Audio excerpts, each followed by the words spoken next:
Türkiye'de başörtüsü yasağı nasıl başladı, nasıl çözüldü? Bu tür videolarımızın devam etmesi için kanalımıza abone olmayı ve bildirimleri açmayı unutmayın.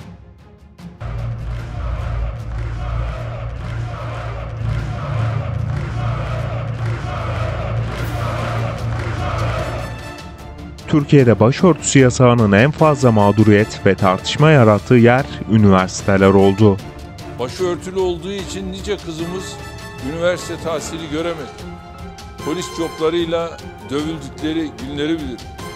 Başlarından başörtülerinin sökülüp alınarak okula sokuldukları günleri bilir.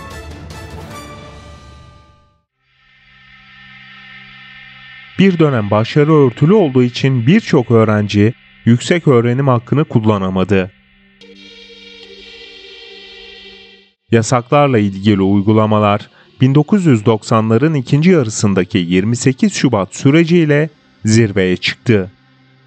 Muhafazakar AK Parti hükümetinin iktidara gelmesi de yasağın hemen kalkması sonucunu getirmedi. Hatta 2007'de AK Parti'nin Cumhurbaşkanı adayı Abdullah Gül'ün eşinin başörtülü olması, askerlerin e-muhtıra olarak bilinen 27 Nisan bildirisini yayımlamalarının başlıca sebepleri arasındaydı.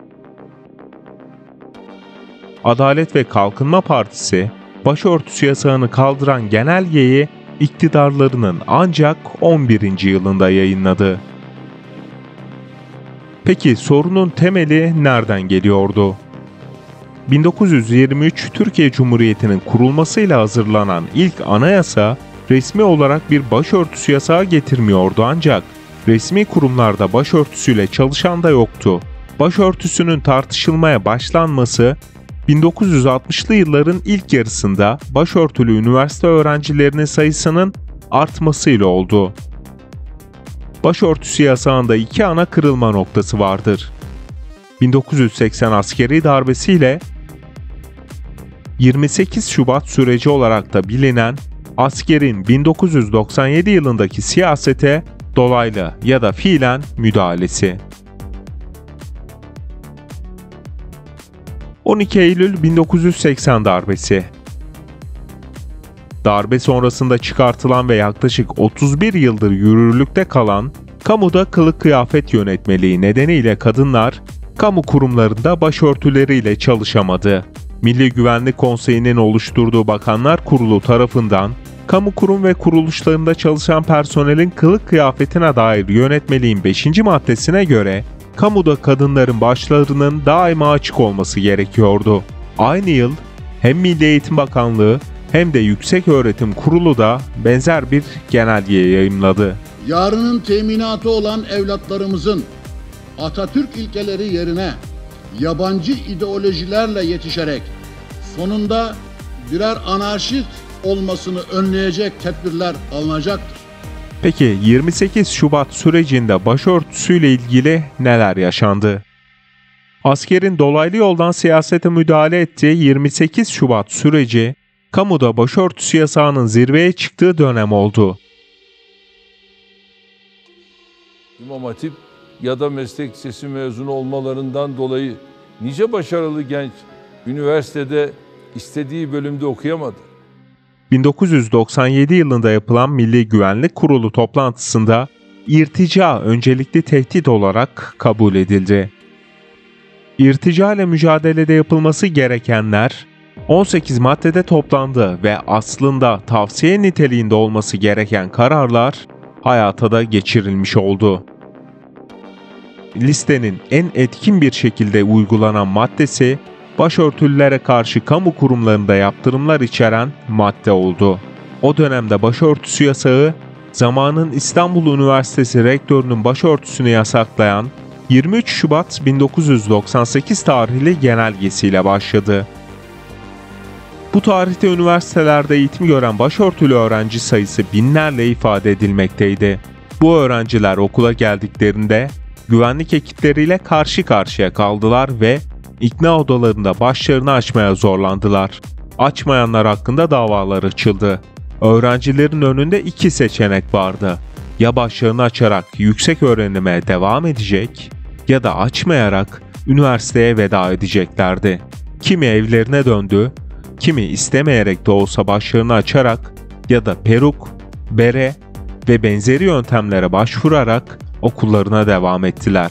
Kimi ise maddi imkanlar bulup yurt dışında okudu.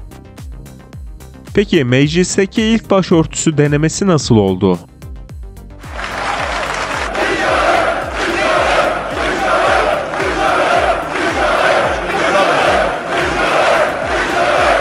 O 15 dakika ara veriyorum.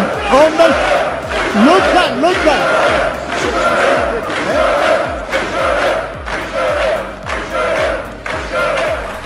28 Şubat döneminde askerin müdahalesiyle iktidardan uzaklaştırılan Refah Partisi, Anayasa Mahkemesi tarafından irticai faaliyetlerin odağı olmak suçlamasıyla kapatılınca yola Fazilet Partisi olarak devam etti. 1999'daki seçimde ilk başörtülü milletvekili Fazilet Partisi'nden çıktı. Ancak Merve Kavakçı'nın Türkiye Büyük Millet Meclisi'ne girişi yeni bir başörtüsü krizini doğurdu. Dönemin Başbakanı Bülent Ecevit, Kavakçı'nın meclise başörtülü gelerek devlete meydan okuduğunu söyledi ve engel olunmasını istedi. Türkiye'de hanımların giyim kuşamına, başörtüsüne, özel yaşamlarında hiç kimse karışmıyor. Ancak burası hiç kimsenin özel yaşam mekanı değildir. Burası devletin en yüce kurumudur.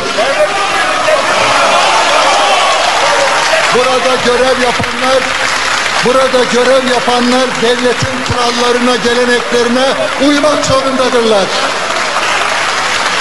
Burası devlete meydan okunacak yer değildir. Lütfen bu hanıma haddini bildiriniz.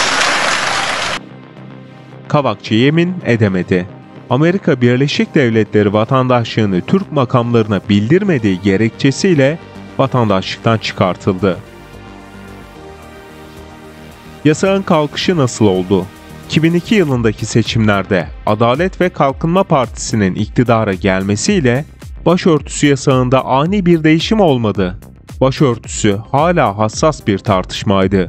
Uygulamada bazı yumuşamalar olsa da yasal düzenleme yapılmadı. Yüksek mahkemelerin verdiği kararlar da yasağın kaldırılmasına engel oldu. 2007'de YÖK Başkanlığındaki değişimle üniversitelere başörtülü öğrencilerin girmesinin önü açıldı. YÖK Başkanı'nın rektörlere gönderdiği talimatla yasak da uygulamadan kalkmış oldu. Demokratikleşme paketi. Kamu personeli için başörtüsü yasağının kalkması ise dönemin Başbakanı Recep Tayyip Erdoğan'ın 1 Ekim 2013'te açıkladığı demokratikleşme paketiyle oldu.